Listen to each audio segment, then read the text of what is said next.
Mahigit ho sa 50,000 mga pulis ang ipakakalat sa mga sementeryo, mga transport terminal at matataong lugar sa bansa. Para sa detalye, alamin natin kay Mar Gabriel. Mar. Inilagay na sa heightened alert ang buong puwersa ng Philippine National Police sa buong bansa.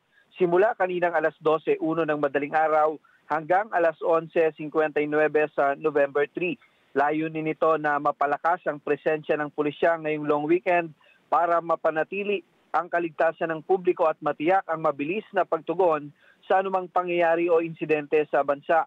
Sa ilalim ng heightened alert status, madaragdagan ng 25% ang bilang ng mga naka-duty na pulis upang palakasin ang seguridad sa mga sementeryo, transport terminals, mga pangunahing kalsada at iba pang matataong lugar.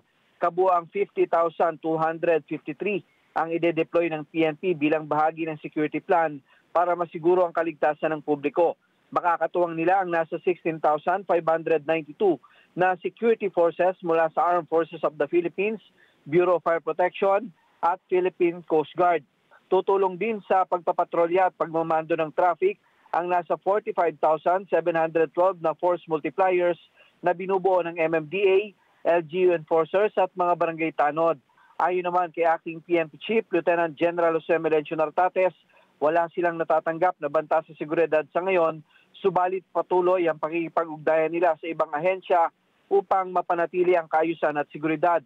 Kasama sa tututukan ng 5 pangunahing sementeryo sa Metro Manila, kabilang ang Manila North Cemetery, Manila South Cemetery, Bagbag Public Cemetery, Loyola Memorial Park sa Marikina at San Juan Public Cemetery.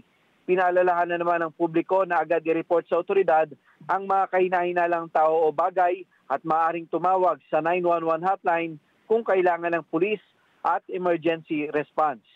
Para sa Mata ng Agila, Mar Gabriel, matatag, matapang, matapat.